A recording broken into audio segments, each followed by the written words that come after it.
Breaking News kembali hadir menjumpai Anda dengan informasi aktual dan menarik bersama saya, Atma Fauzila. Inilah selengkapnya.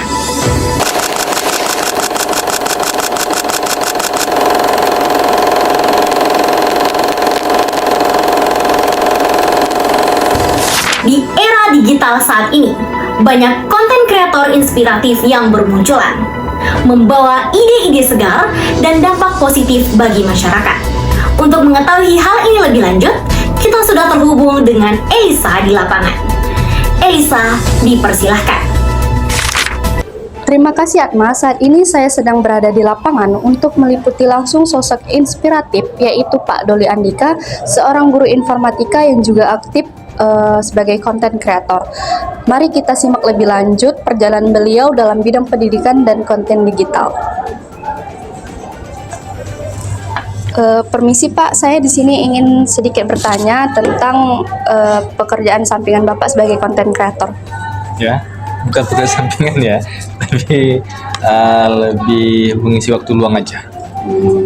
Silakan duduk. Yang pertama Pak, bisa diceritakan bagaimana awalnya Bapak terjun menjadi konten kreator di YouTube di samping pekerjaan Bapak sebagai guru informatika? Awalnya itu niatnya bukan sebagai konten kreator sebenarnya.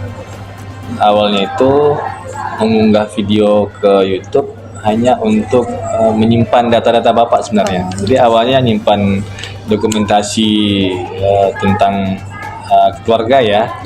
Jadi karena kapasitas di laptop atau di HP kan terbatas. Jadi Bapak memanfaatkan YouTube untuk menyimpan video-video yang itu awalnya di privat semua karena memang video-video keluarga ya. Dan awalnya bukan untuk konten kreator. Terus kalau seiring berjalan waktu karena Bapak terus melakukan pengembangan diri dalam proses pembelajaran ya. Akhirnya dalam kegiatan pembelajaran mau tidak mau zaman sekarang harus memanfaatkan teknologi. Nah, salah satunya Bapak juga memanfaatkan YouTube. Jadi Bapak membuat media pembelajaran yang kemudian diupload ke YouTube bisa diakses oleh siswa. Nah, itulah awalnya konten kreator. Sebenarnya masih belum konten kreator sebenarnya, tujuannya hanya untuk membantu Bapak dalam kegiatan pembelajaran. Oke, baik Pak. Bagaimana Bapak membagi waktu antara mengajar sebagai guru informatika dan membuat konten untuk channel YouTube Bapak? Dulu itu karena sudah konsisten ya membuat media pembelajaran dan diupload ke YouTube, jadi Bapak minimal 1 kali dalam 1 minggu Bapak luangkan waktu untuk minimal 1 media pembelajaran harus selesai gitu. Jadi 1 kali seminggu. Biasanya Sabtu atau Minggu Bapak kerjakan. Karena Sabtu dan Minggu kita akan libur ya sekolah. Jadi di waktu itulah Bapak bisa membuat konten gitu. Oke. Dan terakhir Pak, menurut Bapak seberapa besar peran teknologi dan konten digital dalam dunia pendidikan saat ini? Oh, besar sekali ya. Luar biasa, sangat membantu sebenarnya ya. Apalagi sekarang ini semua dalam bentuk lingkungan kita hari-hari sudah dalam bentuk teknologi sekarang ini. Jadi kalau kaitannya ke pekerjaan, rasanya semua bidang atau semua institusi sudah memanfaatkan teknologi. Jadi betul-betul sangat bantu, apalagi sebagai guru memudahkan pekerjaan ya. Kalau kita bisa maksimalkan teknologi, ya tentu akan membantu. Misalnya segampangnya aja gini, misalnya kita zaman dulu ujian masih pakai kertas. Sekarang dengan memanfaatkan teknologi, kita pakai laptop atau komputer. Tentu dari segi waktu sangat membantu ini. Waktu terbantu sehingga bisa untuk memaksimalkan pekerjaan yang lain. Nah, itu salah satu contohnya dalam dunia pendidikan. Oke, terima kasih ya Pak. Demikian wawancara saya bersama Pak Doli Andika. Semoga kisah beliau dapat menginspirasi kita semua untuk terus belajar. Sekian dari saya Elisa, kembali ke studio Atma Fauzila. Terima kasih Elisa. Kita beralih ke berita kedua. Sebuah isu yang banyak menyita perhatian orang tua di era digital saat ini, yaitu kekhawatiran terhadap penggunaan gadget pada anak-anak mereka. Di tengah perkembangan teknologi yang pesat, banyak orang tua yang merasa cemas akan dampak penggunaan gadget pada pada tumbuh kembang anak. Untuk mengetahui hal ini lebih lanjut, kita sudah terhubung pada rekan kita di lokasi. Putri, dipersilahkan. Terima kasih Atma. Saat ini saya sedang berada di lokasi untuk membahas isu-isu yang sedang kita dengar saat ini, yaitu kekhawatiran orang tua terhadap penggunaan gadget anak-anaknya.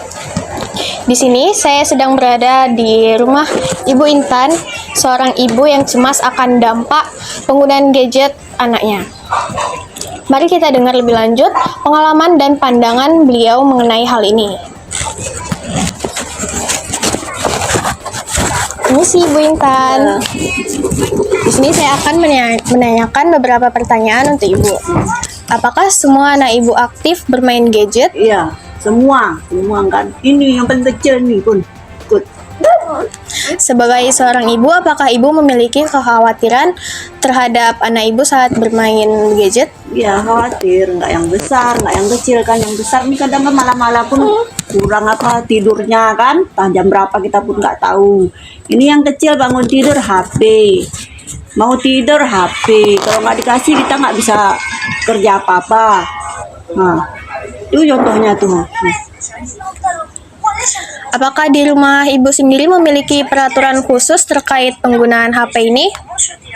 Sebenarnya kita kasih peraturan juga, tapi anaknya nggak bisa mengapakan peraturan, nggak bisa ikut peraturan, mau ikut enak-enaknya aja. Kalau boleh tahu Ibu, apakah merasakan dampak atau perubahan terhadap anak Ibu ini? Iya, yang kecil nih, kan dampak lah, banyak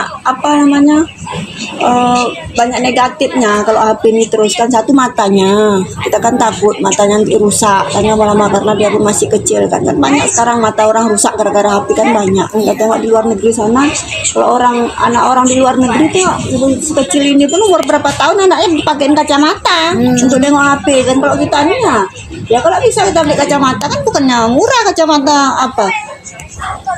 Tengok. Apakah Ibu memiliki pesan-pesan untuk orang tua di luar sana terkait penggunaan gadget ini? Ya sebenarnya kan semua orang tua ini kan khawatir nih masalah gadget sekarang ini kan. Nah, jadi kalau bisa lah kan untuk ibu yang di luar sana pakai peraturan aja, ada berjam-jam kan, satu hari umpamanya cukup 2 jam. Nah, cukup 2 jam aja megang HP-nya. Nah, mau nggak mau anaknya harus ikut peraturan gitu aja. Kalau nggak susah nanti. Ini contohnya nih, kalau ini kayak mana nih ha? Nah, coba ambil HP ini. Nangis. Bisa. Nah, kan? Nah ini yang mana HP adek? Ini apa ini? Ini. Jadi ini udah kecanduan ini Nah.